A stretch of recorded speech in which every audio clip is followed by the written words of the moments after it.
Rio de Janeiro was not destined to become the heart of an empire. The bay was discovered by accident.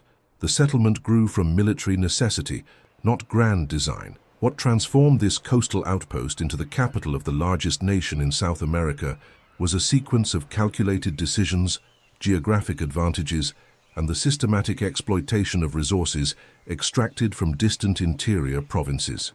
If you enjoy exploring lost worlds through historical reconstruction, consider subscribing. New videos examine the cities, systems, and moments that shaped our present. Before the 1850s defined its imperial character, Rio de Janeiro existed as a port city of approximately 250,000 inhabitants. The bay stretched 11 miles across, bordered by granite mountains that rose directly from the water. Forests covered the slopes. The streets followed colonial patterns, narrow and irregular, climbing from the waterfront toward elevated neighborhoods. Churches dominated the skyline. Government buildings occupied the center. Beyond the urban core, plantations extended into the Paraíba Valley, cultivating coffee on land recently cleared of native vegetation. The city possessed three geographic assets. The bay provided protected anchorage for ocean-going vessels. The mountains funneled trade through limited passages, enabling control. The hinterland offered soil suitable for export agriculture. These conditions existed for decades without producing transformation. What changed was not the land, but the systems imposed upon it. The point of no return arrived with the expansion of coffee cultivation and the consolidation of imperial administration. In 1850, the cessation of the Atlantic slave trade redirected capital from human trafficking into infrastructure and urban development. Railways began connecting the port to inland plantations. Telegraph lines transmitted orders across provinces. Gaslighting appeared on principal streets. The imperial government centralized bureaucratic functions in purpose-built ministries. Rio de Janeiro became not merely a capital city, but the operational center of a commodity empire, built on coffee, sugar, and slave labor. This channel reconstructs forgotten systems and the landscapes they created. Subscribe to see how technology, geography, and extraction built the cities we inherit. The transformation operated as a coordinated system. Coffee plantations in the Paraíba Valley produced beans that moved by mule train to railway terminals. The Estrada de Ferro Dom Pedro II, inaugurated in 1858, reduced transport time from weeks to days. At the port, enslaved workers loaded sacks onto ships bound for North America and Europe. Customs houses recorded tonnage. Warehouses stored surplus. Financial institutions converted agricultural output into imperial revenue. Infrastructure expanded in measurable increments. By 1854, the city contained 43 kilometers of illuminated streets. Aqueducts delivered water from the Carioca River. The imperial palace overlooked formal gardens designed in European style. The National Museum occupied a former royal residence.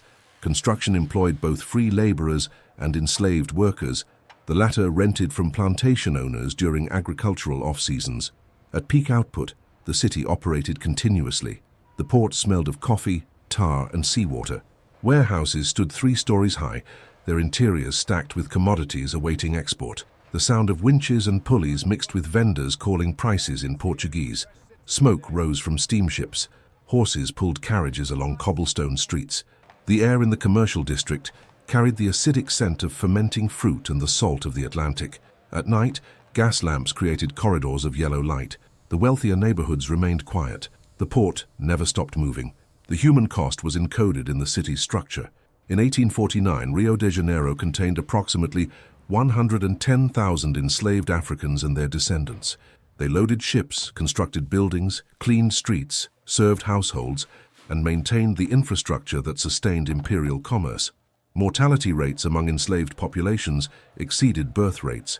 Yellow fever, cholera, and tuberculosis killed thousands during periodic epidemics. The 1850 law prohibiting slave imports did not liberate those already in bondage. Abolition would not arrive until 1888, 4 decades later. Coffee from Rio de Janeiro supplied European and American markets. The beans filled cups in London, Paris, and New York. Imperial Brazil produced 30% of the world's coffee by mid-century. The wealth generated in distant plantations funded theaters, libraries, and monuments in the capital. The system connected the interior provinces to global commerce through a single concentrated port. Rio de Janeiro, functioned as the gateway through which Brazilian resources entered international trade. Decline arrived through external forces and internal contradictions. Competition from São Paulo coffee growers shifted economic power southward. The abolition of slavery in 1888 dismantled the labor system on which plantations depended. The proclamation of the Republic in 1889 ended the monarchy and relocated political focus. Rio de Janeiro retained its position as capital, but its role as the singular point of export and administration diminished as railways connected other ports directly to production zones. What remains today are layers of evidence. The Imperial Palace still stands, now a museum. The railway stations persist, repurposed or abandoned. The warehouses along the port have been demolished or converted. Aqueducts deliver water to different neighborhoods. The street patterns follow colonial logic. The city grew beyond the geography that once constrained it, but the foundation laid in the 1850s determined trajectories that persist through subsequent centuries. Rio de Janeiro in the 1850s was not an isolated phenomenon. It was one node in a global network of port cities that concentrated agricultural and mineral wealth extracted from interior regions and redirected it toward industrialized economies. The same patterns appeared in Buenos Aires, Havana, and Calcutta. Infrastructure channeled resources. Labor, free and enslaved, powered systems designed for extraction. Imperial capitals served as mechanisms for conversion, transforming raw materials into revenue and political power.